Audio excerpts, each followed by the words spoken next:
This is the Unfiltered Union. I'm Linz. And I'm Russ. Here is this week's episode. I have not taken a shower today. Cute. That's how we're starting today. Yeah, I figured I'd just be honest with the listeners and tell them that I smell nice. Just get it out of the way. Yeah, that's good. Yeah, I just want everybody to know. Appreciate it. It's not, you don't have, don't help. Smell your screen? What are you trying to say? I don't know. Oh, okay. All right. Don't feel like you're forced to take a shower by the shower lobby. The shower lobby. Yeah, it's probably a thing. I doubt it. Yeah, the shampoo lobby and stuff. They're just trying to get your money, bro. So it's really warm in Florida now. It is. We have sunburn. We do. First sunburn of the year. Yep. Soccer means outside, means extra sunburn. I mean, our daughter plays in a recreational league, and I mean, that's all year round pretty much for us here in Florida. But mind you, it does get chilly. We have to wear hoodies and stuff. Well, the interesting thing is they actually take a break in the summer. Yes. They don't take a break in the winter. They take a break in the summer. Because it gets very hot. It's hot here. It's hot enough to where they're like, I'm not going outside, and F you. But this podcast is not brought to you by Solar Recover, but we highly recommend it for when you do get sunburned. Yes, it isn't. But I do think they should contact us and probably throw us a couple bucks. As much as we talk about it. And we buy it. Although. Religiously. As much as we get sunburn, like maybe we should learn our lesson and put on sunscreen. Like maybe. That feels gross. But it protects your skin and prevents things like melanoma. Yeah, but I think the problem with that is all the chemicals that are the chemicals that are be into the sunscreen. That. Well, okay, we're struggling today. Got it. Already, we're starting off gooder. All right, that's okay. We'll be okay. Yeah. But that also means with the weather turning that there's all these events in Florida. Yeah. Gasparilla already happened, didn't it? Yeah, that was back in January. And that was cold. It was very cold. We did not go. That was too cold. When's stone crab season? I think it's October through March. I'm way off. I'm over here trying to act like I know what I'm doing. Let me. I got it. So IndyCar was today. Yes. That's my favorite. The first IndyCar race of the season in St. Pete. We just finished watching it. It was a good race. Our guy didn't win, Joseph Newgarden. We want him to win. I don't really know why. We're just rooting for somebody. Yeah, we're just rooting for somebody. And, well, he's American and his car is a Chevy. So, rooting for American. Sure. Made in America. Yeah, I guess. Somebody to root for. He was made in America. Car was made in America. But, I mean, it was a really good race, though. And we actually went to one of the races once upon a time because my work got us passes. And it was a cool event to go to. It's one of the nicest and coolest outdoor events I've ever been to. Yeah. I mean, it's in St. Pete. Like, you can't get better than that. No. But it's also in a time of year where it's, pretty mild. You can walk outside. There's lots of vendors. You can see the freaking Gulf. It's beautiful. Yes. And there's yachts around you. There's helicopters and planes landing right next to you because they actually closed down part of the St. Pete airport to allow for the race. It's private, but yes. Yeah. It's not, they don't shut down an actual legit airport. But my point is it's amazing. They drive through the streets of St. Pete and the airport.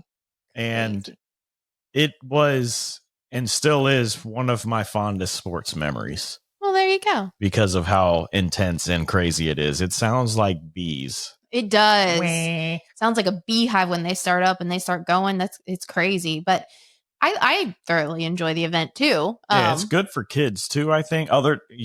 They definitely need hearing protection. For sure. But it's a huge festival. Mm-hmm. Like walking around, you can go talk to people that make the tires. You can go talk to people that are the mechanics and yeah, when we went, there was a big McLaren tent. Yes. That's pretty cool. Yeah, and you can get drunk as shit out there if you want. That's a Florida thing. I mean, any event outside or any event anywhere in Florida, at kids' freaking like bounce houses, they have alcohol for the parents. They got to hand it all out. It's crazy. But I will say, we went to a skating rink and they didn't have any alcohol. Really? I didn't even look. I didn't see anything. I didn't see any alcohol in their drink thing or like the option to get a pitcher of beer. Which I wouldn't have gotten anyway. I haven't drank in over a year. But it's round of applause for you. Yes, please. I got my coin. It's right here. Look. Chosen sobriety. Let's be clear. Oh yeah, but it's still makes me feel nice. Yeah, it's a good milestone. She's downgrading my. The other event that's happening now that Florida's really popular for is Strawberry Fest. Oh yeah. Well, is that over? No, it was going through this weekend, I think. Oh, it might okay. Be over today. Yeah, I think it's just now ended because it's March now. Yep, but it stretched over, a couple of days, couple of weeks. That's the typical span of a Strawberry Fest, and they bring in tons of people to it's crazy. Actually have a concert. Like Flowrider. He was here this time? He frequents a lot. Last year was ludicrous. Reba was there this year. Oliver Anthony. He was there? Beach Boys. Sarah Evans. Like, there's a lot of people who come. And not, anything huge. Like, you would, pay to go to, like, Emily Arena or whatever. But yeah, but Ludacris was here. True. I mean, but he's kind of retired, in my opinion. I don't care. No, I remember. I like him. Don't get me wrong, but when's the last time he had an album come out? It doesn't matter. But anyways, so Strawberry Fest is another outdoor event, and then coming up in April is called Sun and Fun. We haven't done that one yet. Is that the airport place? Yes. Yeah, they got an air show and stuff. Yes, I want to try and do that one this year. That's in Lakeland, right? In and around, yeah. Loch Land. Yeah, exactly. That okay. Place. Well, that's good. But yeah, they do like an air show. There's tons of stuff for the kids to do. So you got to drag me out of the house. Yeah, that's great. You and your agoraphobia. But I thought, all these events coming up, we really need to invest in Solar Recover, which is not brought to you by this podcast. But also, we probably should just bite the bullet on some sunscreen. And beach burkas. I think you need to patent that and actually start to develop those. I agree. Because maybe for people who are very fair skinned like yourself. Yeah. Could be. I would totally wear that. Could be. But I think the Sun and Fun would be a really cool event for our kiddo. Have her go out there and see all that. Definitely need hearing protection for that too. Absolutely. But I feel like we've been really busy recently with all this stuff for our kiddo, like especially with school stuff. Recently, she actually... What? Why does school cost so much money? You mean extra money? Yeah. Yeah. I pay all these taxes in our county, and our school system then asks for more money via donations, PTA stuff, buy this fundraiser. Spirit shirt, buy a shirt. Here's a shirt. Right. Here's Kona Ice that comes every whatever amount of days. Yeah. Yep. And then now here's a school project that you now have to dress your child up for. Fuck you. Lots of costumes. And lots of wearables. It's crazy. I agree. But for this month, it was February. It was for Black History Month. Our kiddo did a wax museum presentation. It was really good. Yes. Really good. I will say, I'm sitting here bitching and complaining about the money, but the school put on this huge show for us, and it was awesome. Mm-hmm. They did a really good job. Such a good job. So our kiddo's in the 4th grade, and her presentation was on Bessie Coleman. Yep. And Bessie Coleman, the first Native American and African American woman pilot. To achieve a pilot's license. Yes. Yep. So our daughter's presentation, she did the trifold board. She had the pictures, and she had little bits and pieces of history for Bessie Coleman. And she was dressed up like a pilot. She was dressed as a pilot. It was really cute. And then they had the kids put stickers on their hands, and then you go around, you boop the kid's hand, and they do a speech on their person. So they open up like their whole auditorium area for parents to then come in and walk around the exhibits and boop, like you said, boop the kids and have them do their little speech to everybody. It was so cool seeing all these kids dressed up and then reading their speeches to people, because I like it better than just doing a speech in front of a bunch of people, because it's kind of like more personable. Mm-hmm. And I don't know. I feel like it's a little bit less nerve-wracking.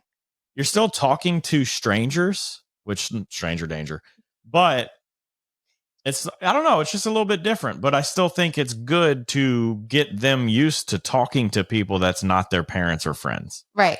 And that was awesome to watch. And I tried to hover around our kid and boop her over and over again so nobody else would, but you yelled at me. Right, because you got to give her that experience. And she wanted it. I know she did. She wanted that experience. She was all about it, having people come up and having to do her speech. And yeah. And she's a very timid kid, too. So it was kind of cool seeing her break out of her shell.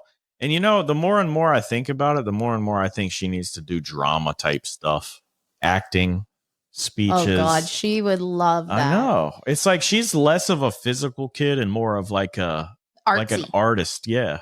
Mm-hmm. She's always said that about our kid. Yeah. Because she's definitely timid until you put her on the spot to perform, right? Yeah. She loves dancing. She loves to sing. She plays the piano. One of the things that she used to say to us when she was younger is, "You're not on stage." Yeah. That was her. That was an insult from her. Right. Like, she would come home and be like, time. So-and-so, she kept acting like she was on stage, and I told her she wasn't on stage. It's like, damn, you told her to shut the hell up. I mean, that kind of goes into one of the questions that I asked you earlier this week and told you to shut up and wait for the podcast. But one of the things that I asked you this week was, are kids born with the instinct of competitiveness, or is it something that you learn from your surroundings? Is it nature versus nurture kind of deal? And we had an interesting discussion with a lot of people. And for me, I feel like it's both. I feel like it's both nature and nurture, that you can be born with a sense of competitiveness, but if your family is really into competition, sports, or those kind of things, where you are an overachiever, like, you learn to be even more competitive. That's my opinion. Can I talk now? Yes. I think you're born with it 100%. And I think that because we have parts in us that have existed since we were cavemen.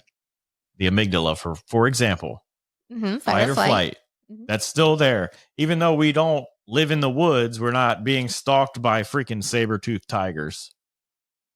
We still have that thing going on. Mm-hmm. And damn, my stomach. Wow. I think that is the same when it comes to competition. Like, survival of the fittest is a competition. Yeah, and I get that. Are part of survival of the fittest. Now, nowadays we don't act like it because we have everything handed to us. But back then, when civilization and stuff started and humans were roaming the earth along with dinosaurs and crap, we were competing with other animals. And I hear you. I get your point. But then you see kids out on a baseball field or out on a soccer field, whatever field that their parents are putting them on as a sport, right? Yes. And you see them chasing butterflies. They're not paying attention. They are full out, like, just in their own world, because the sport, the competitiveness isn't important to them. Or the kids who never join a sport, even as teenagers or as adults, like, they don't enjoy team sports. So to me, it's like, to an extent, right, we're born with an instinct to fight, flight from danger, and compete for food. But we don't have to compete for food in the United States of America, typically. Not anymore, but that still doesn't mean, we don't have to fight or flight anymore either. Right. But it's still there. But that's where stress response. That's where anxiety comes from. You can't tell me, man, you are the maddest person in the world when you don't eat. I am not. Our daughter is. Yeah. Let's be clear. You can't tell me that ain't no fight. That's not part of the caveman aspect. No.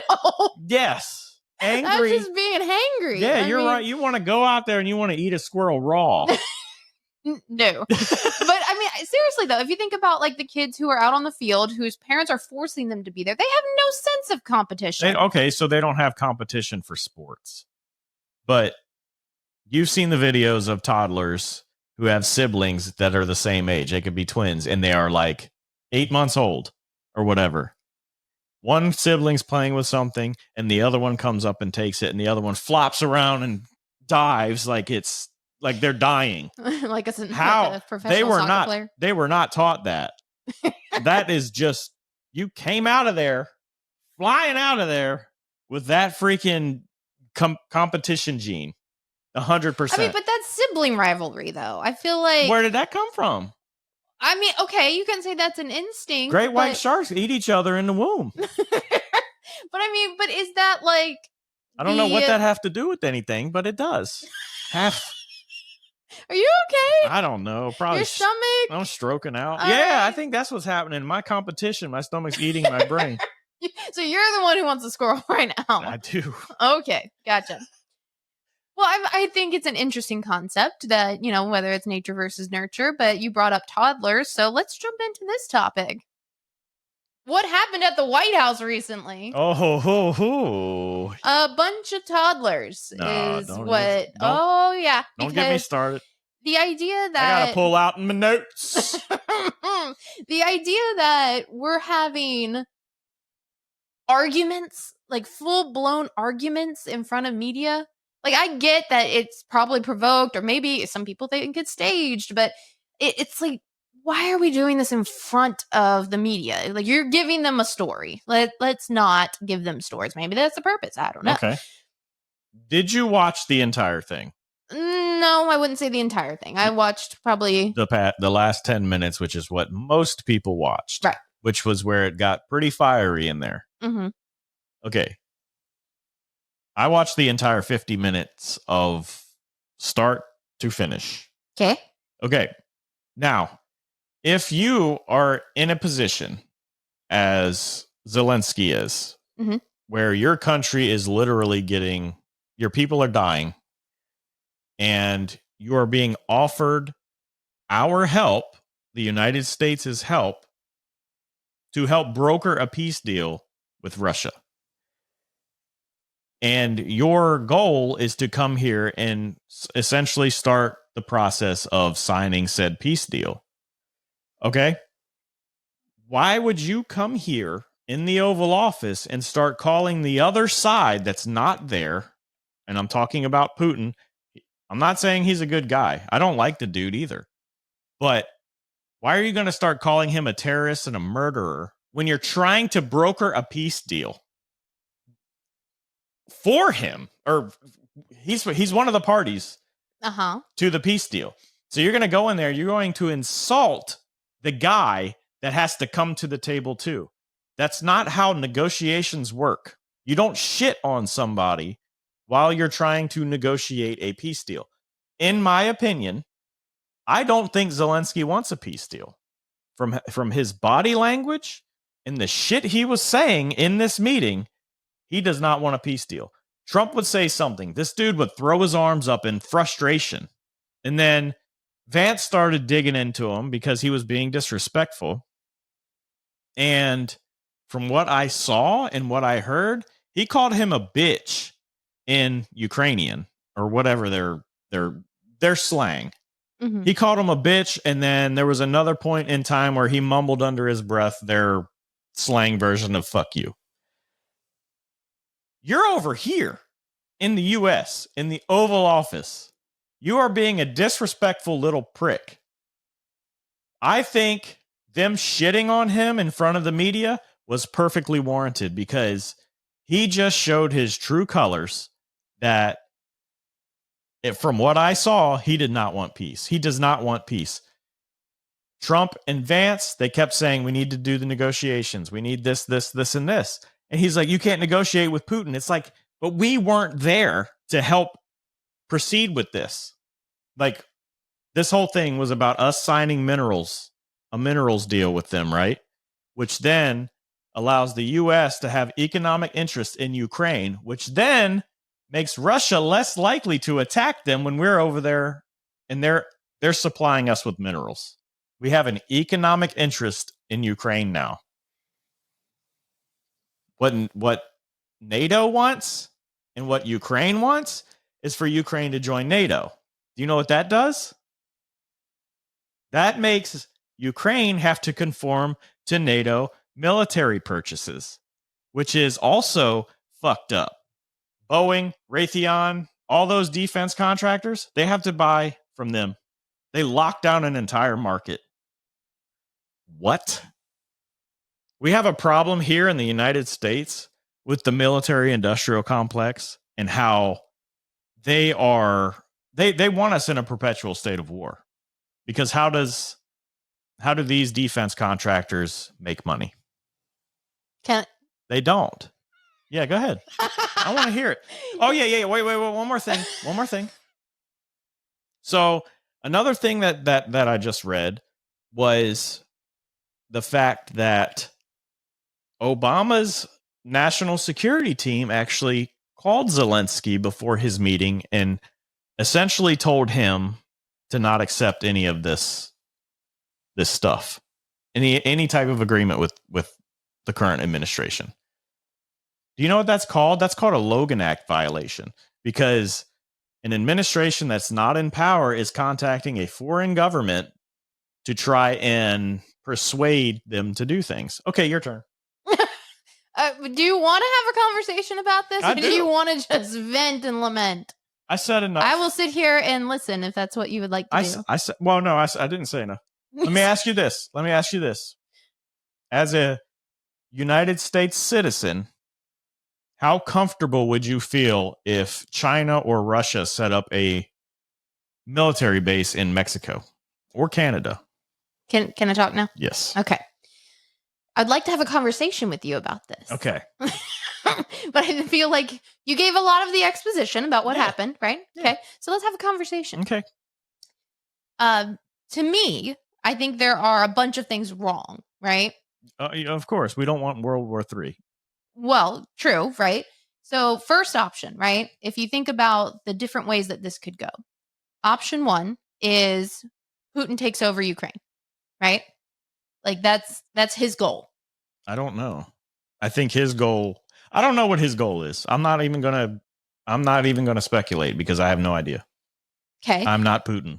Okay, fine. But if you were to speculate, he wants to take over Ukraine. He wants to make sure NATO's not going in there. He wants to turn back the clock to 1993, whatever you think. Ultimately, I think his goal is to not let NATO in there, because then you have major weapon systems that are your neighboring country. Right. Okay. Just like we would never allow for Russia to have missiles in Cuba. Right.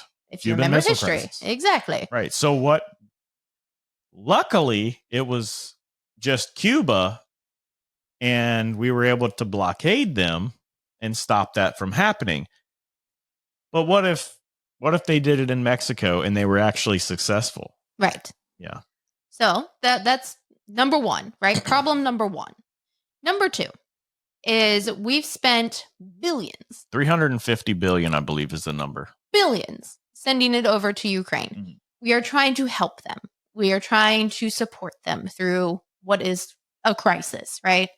And in doing so, to me, it sounds like we're fueling a war. We are.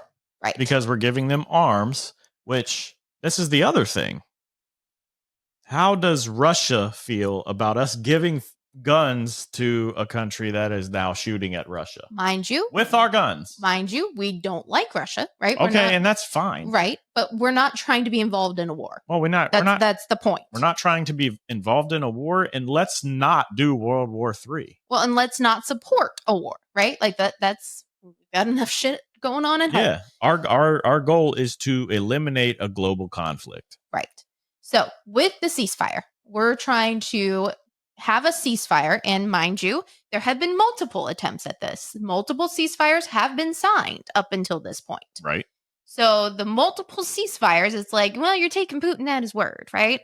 So how do we make everyone happy, right? So option 2, which is what I understand. And again, we are on Unfiltered Union. This is opinions only. But when it comes to what the current administration is trying to do by the economic buy-in of the American people, of the minerals that we're trying to do, and allowing Putin to keep a specific piece of Ukraine that rolls it back to 1993, it's like trying to create a ceasefire, an appeasement to have peace, right? Yes. Okay. The goal is 100% peace. Right. I think everyone can agree that is the goal. But whether or not you agree with the way we're going about it, totally your opinion, respect it. But that's what's currently being talked about, what's trying to happen. Then you have them getting in a room and essentially acting like children. Like, come on, you're adults. let's have an actual conversation behind closed doors. Try and get to a negotiation. I get that those conversations can get heated, but you don't do that out in front and millions of people to watch and have everybody see what's happening. That's my opinion. So, option 2, we talked about that. Option 3. Option 3 is we keep feeding Ukraine. Keep giving them all of these resources, right? And Russia isn't going to stop, right? Russia's not going to stop, and eventually it escalates. Exactly. And what does that escalation look like? World War III. Exactly. Nuclear weapons may be fired, and that would be awful. Right. Because one person fires them, everybody fires them, we're all dead. Yep. So, hanging on a precipice there with option 3, right? Maybe it doesn't go that far. Maybe you don't think it ever would go that far. We could keep feeding war and it would be fine. But if you look at history, when someone is feeding someone a bunch of weapons and helping them with the war, it never goes well. Look at Vietnam. Look at Japan. Right? Japan attacked us, I believe, because we were blockading their economic stuff. I don't remember the exact reason, but they didn't attack us unprovoked. We weren't directly involved in that, but I think maybe it was because we were providing arms to I think we were supporting Britain. Yeah. While the British Germany was attacking. Yeah, for sure. And they attacked us. So what's the difference between what we're doing now, sending planes, sending tanks, arms, all kinds of stuff over there? What's the difference? Now, some people may say Russia's evil, right? Okay, Russia's that's bad. fine. And that can be your opinion, sure. But the bigger picture beyond bad Russia is that you have a building tension. And if you're trying to say that Ukraine should be NATO, you align them with allies, and then Russia has allies. What happens? Exactly. You go out into a full-scale world war. China's involved. North Korea, I know they're already semi-involved, but they will be involved. And then we have to then jump in full troops on the ground stuff. We don't want that. Everybody's done with war here. We've had a fucking perpetual war in the Middle East. Let's just stop. Mm-hmm. So let's not do this shit again. And I think that was the point of this meeting and the point of our side going off on this dude, because he came to the table not, from what I saw, not wanting peace. His whole thing was, you can't trust Putin. He's a murderer. He's a freaking terrorist. And he has a good point. You can't trust Putin. But wait, what is the alternative? Do you negotiate? Mm-hmm. How do you do that in a negotiation? So if me and you, if you're trying to buy a house off me and I say, you're a fucker, are you going to buy that house off of me? I bet you suck having bang bang. Are you going to buy the house off of me? Your OnlyFans is the worst. 2 buckets and some quick. No, but I'm just saying, you don't insult people who are they're the other party to a negotiation. That's not how negotiations work. If you're in a business and you're trying to negotiate with a partner to buy out their business, and you say your business is, you ran your business to the ground because you're a shitty businessman, they're going to be like, all right, I'll go find another buyer. Right. That's what's happening. To an extent. It's not a business. It's a war. It's lives being lost. Have you seen how they have to freaking build their manpower in Ukraine? Mm-hmm. Our friends. It's the saddest, most horrific thing in the world. I just watched like 5 videos. Why? Because you have to do this to understand what's happening. I don't like to talk shit about stuff unless I look and I understand the situation. You have to look at both sides. I know. Very clear. I know. But this dude that in my opinion doesn't want peace, you know how he conscripts soldiers? By force. He kidnaps them. Yep. I saw a bunch of videos. Dude is walking his dog, right? Walking his dog down the street. He's probably an 18, 19-year-old dude. So still a kid.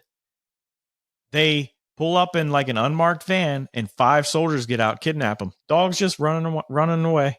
Mm-hmm. I'm like, this dude's trying to walk his dog. He's probably got to pick up shit.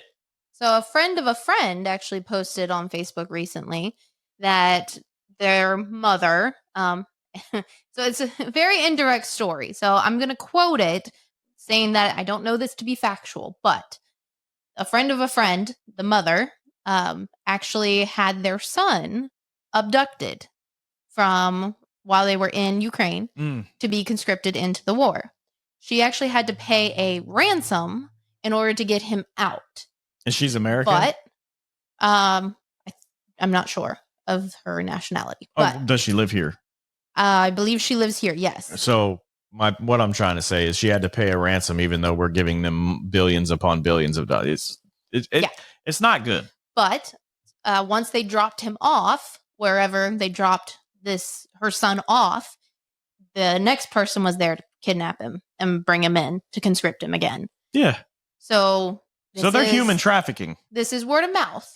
Now, and you can quote me, don't quote me, but the stuff that's happening, that people are saying is happening, like you have to want it to stop. Like if you are anyone who is a good person, you have to want it to stop. Yeah, and getting it to stop, you might have to make a couple concessions, which means bringing Putin's evil ass to the table. Unfortunately, but your country is on the brink of total annihilation. You are conscripting people by kidnapping them. And or the world is on the brink of a major war. Right. Seriously, I don't think people lean into this enough. Nuclear war is a possibility. If you think Putin's evil, imagine if we had to send boots on the ground. Well, if you think Putin's evil, he has a button. Yeah, that's what I'm saying. And once he starts feeling in a corner, what do you think he's going to do? Do you think this guy who I don't know the dude, but he is not well regarded here, and that's totally fine. I don't really like what I read about him. I don't think he's a good person. But if you back him into a corner by us as the U.S. putting boots on the ground, all of Europe, all of NATO putting boots on the ground. Kitty has claws. Yeah. He's going to fight, and he's going to end up using weapons that then we have to counter with, and then we all die. I don't want to do that. I really hope. I want to eat a Lunchable tomorrow. That Dodge does, in fact, end quickly, meaning, Elon and all his efforts to find all the waste and all the things he says that he's doing. I really hope that ends quickly, that he fixes all the things he says he's fixing, and then he can focus back on his SpaceX because we need to go to Mars. Yeah. We need to go to Mars. Yep. The moon? Maybe? It's so terrifying though. Like we have to if we can, which that's what this meeting was about, to try, we have to try because the next step is not a good step. Right. It's going to get crazy. All I'm saying is first off, I'm glad I'm about to be 37, right? Yeah, I'm about to be 37 years old. You forgot. And I got OCD. So I ain't getting conscripted into no military service. So the draft. Yeah, I can't get drafted. And I don't want anybody to get drafted into a war like that. It would be brutal. Yeah. So we haven't seen World War, and we don't want to see another one. Nope.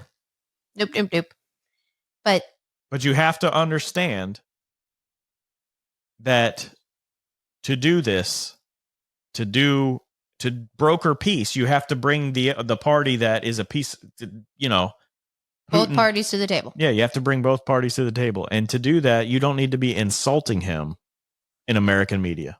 That's not how you do it. If you want to insult behind closed doors, have at it. That's what I'm saying. Right. But or even if you want to insult Trump behind closed doors, have at it. Right. Stop doing it in front of everybody. You don't say fuck you, and you don't say fuck you, bitch, or bitch under your breath. Yes, that's what he said. You watch it, and I bet you'll think the same thing. There's videos of somebody with like audio degree. I don't have one of them. But Mars. Well, are we skipping? We're done. Mars or the moon? Like, which one sounds better? The Mars looks like a beach with no water. I think it looks more like a desert. I mean, that's okay. It looks hot. Yeah. So I prefer hot. Yeah. Over the moon. Yeah. No atmosphere. I think the moon's cold. Yeah, so Mars. Yeah. But I can't stick my head out a window, so I don't know how I would do. Oh my God, we going after this? I can't stick Ask the question. Ask the question. No, I'm making a statement. I cannot stick my head out a window and breathe. There you go. You can stick your head out of a window. But I can't breathe when I do it. That's the weirdest thing. I could never be a dog. I was getting ready to say, if you better not reincarnate as a dog. Because if you do, live on Mars, you will die. Because it's forcing air, right? I don't know. I stuck my head out. So her question today, can you stick your head out of a window and breathe? I can't. And I was like, I have no idea. So on the way to breakfast, I was driving. So she's sticking her head out the window like a dog. No, hold on. I was sticking my head out the window because my hair was wet. I was trying to blow it dry because y'all were hungry. I was trying to get out the door quick. Okay. Sticking your head out the window like a dog. And you couldn't breathe. I'm like, man, what the heck? So I'm on the way back from breakfast. I'm like, I got to try this shit. I drove. I could breathe. I'll survive. I can't skydive. Like, there's so many things that I can't do because I can't breathe. Yeah. I'd probably pass out. But I will say, though, that you sent me and my dad to, what is it called? iFly. Yeah. Indoor skydiving. And I was concerned about not being able to breathe. So I got the full face helmet. And yeah, that actually helped. It does feel funny. I can't. It's like forcing air in and your body kind of like, it's almost like short breaths. When you stuck your head out the window, though, you were doing like all this kind of breathing. I'm like, no, breathe normal. I'm talking about breathing normal. Well, I can't breathe normal. So you can't breathe.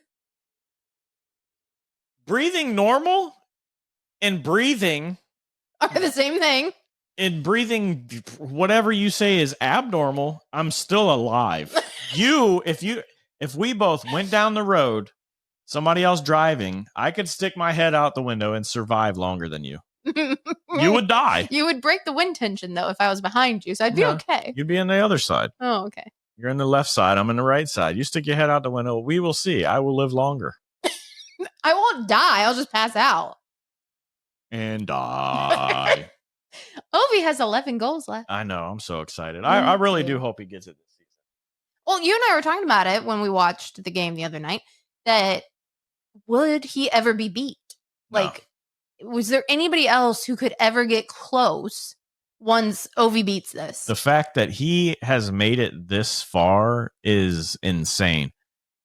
Goaltending now, yes, it's athletic and everything, but their pads are huge. The goal is small. It's like, I could be a fat goalie. I mean, obviously I don't have skills like them, but I'm just saying I could block shots because of the huge pads. Right. Gretzky didn't have that back then. Mm-hmm. So the fact that Ovi is about to surpass this dude when the league has changed so much and has made scoring a lot harder is huge. Yeah. And he's going to do it. And I don't think anybody else will ever do it unless they somehow change the goalie pads back down. They come up with new composites and stuff like that to where they're still protected, but the sizing is a lot smaller, which I think they should do it if they can. Mm-hmm.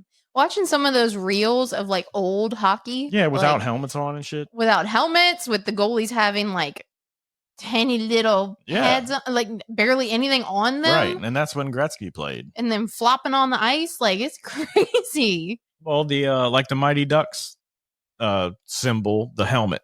Mm-hmm. The Jason mask. Right. How does that protect your face? It's like that thing is the puck's going to hit you in the face, and the whole thing is smashing into your face. I don't get it. Nope. But I think we're almost there. He's going to do it. I hope he does. I think it's going to be this season. And I really want to make sure that we have it on TV, at least when he's like real close. What if he plays Tampa? I think they're done for this season. No, they might have one more. I don't know. That was their third meet. They just played. It might have been their fourth. And Tampa won. See, and that's the problem is like I have two hockey teams. I will always root for the Caps. Always. Because that's where we're from. And Ovi is like our favorite player. Oshie. Backstrom's getting ready to retire. Thought that was crazy. Forced. I think he was more forced than anything else. Yeah, he hip shaving surgery or something like that. Surface. Same thing. I'm gonna shave your hip.